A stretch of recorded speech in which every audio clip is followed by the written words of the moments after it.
बिस्मिल्लाहिर्रहमानिर्रहीम। अज़ीज़ तलबा तालिबात, अस्सलाम वालेकुम।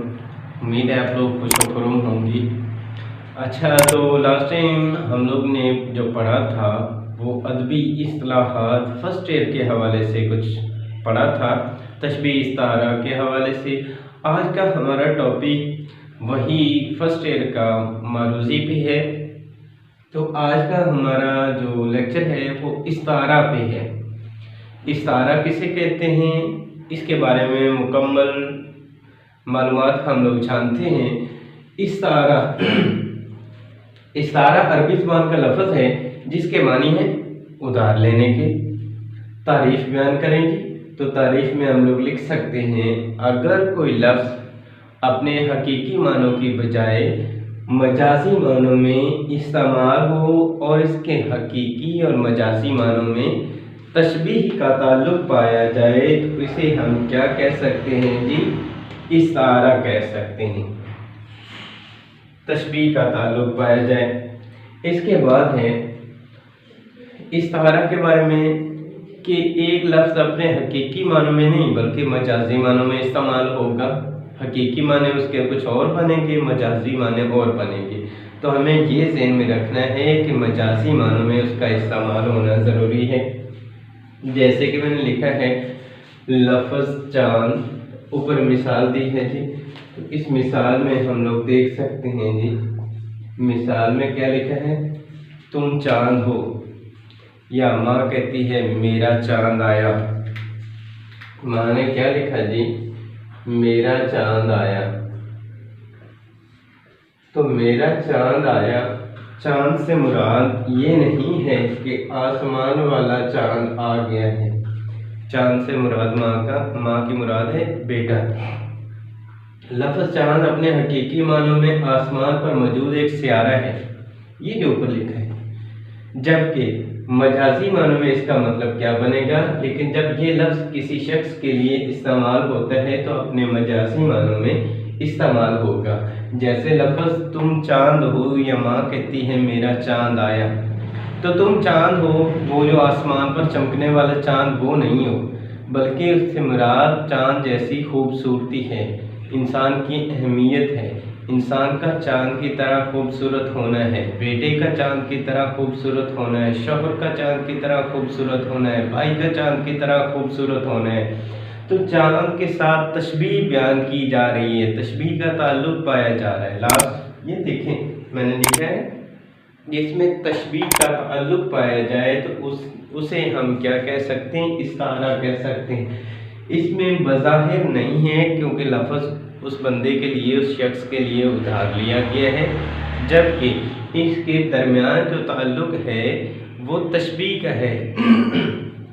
आगे मुतरजम वाला मिसाल में चांद से मुराद खूबसूरत चेहरे वाला शख्स है, ताकि ना कि एक सैयारा।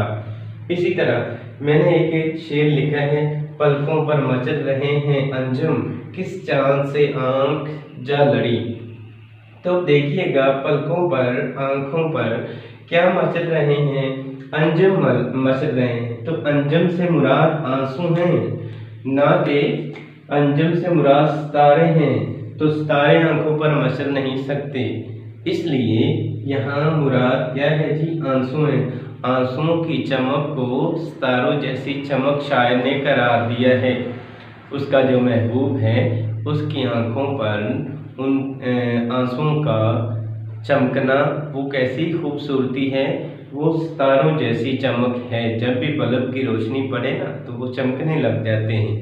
ये अलग बात है कि वो वाला जो हम ऐसे ढूंढ रहे चाहते हैं वो वाला नहीं, हकीकत में जब रोना है उसमें बल्ब की रोशनी पड़े तो वो चमकने लगते हैं आंसू।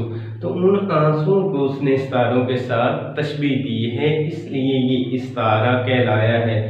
इसमें आंसुओं का जिक्र नहीं है, लेकिन क्या है, हम लोग खुद करीने से मालूम करते हैं चीज़ों को। किस चांद से आंख जा लड़ी, तो चांद वो वाला नहीं कि आसमान पर चमकने वाला चांद, उससे आंख जा लड़ी है, बल्कि ऐसे बंदे से, ऐसे महबूब से आंख जा लड़ी है कि जो खूबसूरत है, जिसका चेहरा बड़ा नूरानी है, खूबसूरत चेहरे वाला, यानी इससे मुराद शायर की महबूब है कि यानी ऐसे बंदे से आंख जा लड़ी है कि उसके बदले में आंखों पर सितारे वो मौजूद रहते हैं, यानी महबूब की बेवफाई की वजह से, बेअदाई की वजह से, जुल्म और सितम की वजह से आंखों पर क्या है, आंसू जारी रहते हैं, आते रहते हैं। तो इस तरह ये उसने तशबीह का पहलू बयान किया है। और एक लफ्ज़ जब हकीकी माने कौन से हैं, ये वाले सारे के सारे हकीकी माने हैं, ये भी हकीकी हैं और ये भी हकीकी माने हैं। लेकिन यहाँ पर उसने क्या है जी, हकीकी मानों की बजाय मजाजी मानों में इस्तेमाल। तो ये कौन से हैं, ये मजाजी माने हैं, तो मजाजी मानों में इस्तेमाल हुआ है, हकीकी में नहीं। हकीकी से मुराद तो चांद एक सियारा है और अंजुम जो है वो सितारे हैं, यहाँ पर हकीकी नहीं है, यहाँ पर मजाजी माने इस्तेमाल हुए हैं। तो इतना सा मतलब आसान सा टॉपिक है, कोई मुश्किल नहीं है, थोड़ा सा समझने की ज़रूरत है। अगर तारीफ पर हम फोकस करें, अगर कोई लफ्ज़ अपने हकीकी मानों की बजाय किससे अपने मजाजी मानों में इस्तेमाल हो तो उसे हम क्या कहते हैं, इस्तारा कहते हैं। और इनके दरमियान तशबीह का ताल्लुक पाया जाए। मेरे पास कलम है, मैं कहता हूँ मेरे पास तलवार है, तो ये एक तरह से ये कलम है ज़ाहिरी तौर पर, लेकिन तलवार से मैंने कैसे तशबीह दी है, यानी इसी कलम से जज फैसला करता है और मुजरिम की गर्दन उतार दी जाती है या उसे फांसी पर लटका दिया जाता है, तो उसके हाथ में ये कलम तलवार है।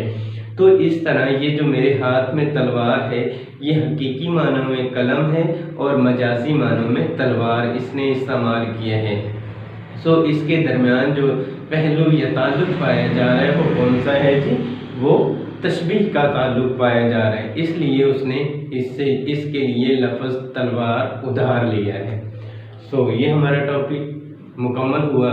इसी के साथ दुआ में याद रखिएगा। अल्लाह ने ये बात